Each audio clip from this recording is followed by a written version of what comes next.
ഒരു അനുശോചനം ഭയങ്കരനായിട്ടുള്ള VS എനിക്ക് തോന്നുന്നു എല്ലാവരും നിലപാടുകളുടെ കാര്യം പറയുമ്പോൾ എനിക്ക് പറയാനുള്ളത് ഏറ്റവും കൂടുതൽ ഫോളോ അപ്പ് നടത്തിയിട്ടുള്ള ഒരു മനുഷ്യനാണ്.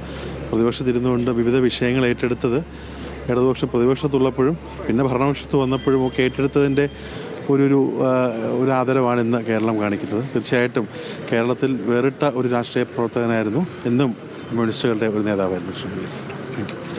അതാണ് ഈ രാഷ്ട്രീയ ഭേദം. ഇത് ഇപ്പോൾ കണ്ടില്ലേ, രാഷ്ട്രീയ ഭേദമന്യേ കമ്മ്യൂണിസ്റ്റ് കേരളത്തിൻ്റെ പൊതു നേതാവായിരുന്നു, ഒരു മുതിർന്ന നേതാവായിരുന്നു. അദ്ദേഹത്തിനെയാണ് കേരളത്തിന് നഷ്ടമാവുന്നതെന്ന് പറഞ്ഞു വെച്ചെടുത്തതെന്ന് ബാക്കി തുടങ്ങാം. അതെ, സത്യമാണ് പ്രവീണ. അതായത് VSൻ്റെ സഖാക്കൾ, VSൻ്റെ സഹപ്രവർത്തകർ, VSൻ്റെ പാർട്ടിയോട് അനുഭവമുള്ളവരൊക്കെ കേരളത്തിൻ്റെ എല്ലാ ഭാഗങ്ങളിൽ നിന്ന് ഇങ്ങോട്ട് പ്രവഹിച്ചുകൊണ്ടിരിക്കുകയാണ്. പക്ഷേ VSൻ്റെ രാഷ്ട്രീയത്തോട് നേരെ വിയോജിച്ച് നിന്നവർ, ഒരു പക്ഷേ VSൻ്റെ രാഷ്ട്രീയത്തോട് കടുത്ത എതിർപ്പുള്ളവരും ശത്രുപക്ഷത്ത് നിൽക്കുന്നവരുമായിട്ടുള്ള ആളുകൾ വന്ന് VSനെ കുറിച്ച് തോരാവായോടെ സംസാരിക്കുകയാണ്. അതായത് ഇങ്ങനെ ഒരു നേതാവ് 100 വർഷം 102 വർഷം ജീവിച്ച ഒരു നേതാവ്, അതിൽ ഒരു 82 വർഷത്തോളം, അതെ 17-ാം വയസ്സിൽ അല്ലെങ്കിൽ 16-ാം വയസ്സിൽ ആസ്പിൻവാളിൽ നിന്ന് ഒരു 15-ാം വയസ്സിൽ തന്നെ സ്വാതന്ത്ര്യ സമരത്തിലേക്ക് സ്റ്റേറ്റ് കോൺഗ്രസിലേക്ക് എടുത്തു ചാടുന്നു. അതിനുശേഷം കോൺഗ്രസ് സോഷ്യലിസ്റ്റ് പാർട്ടിയിലേക്കും പിന്നീട് അവിഭക്ത കമ്മ്യൂണിസ്റ്റ് പാർട്ടിയിലേക്കും പിന്നീട് പാർട്ടി വളരുമ്പോൾ CPM-ലേക്കും ഒക്കെ വന്ന് പ്രതിപക്ഷ നേതാവായി, MLA ആയി, പ്രതിപക്ഷ നേതാവായി, മുഖ്യമന്ത്രിയായി, ഭരണപരിഷ്കാര കമ്മീഷൻ ചെയർമാനായി,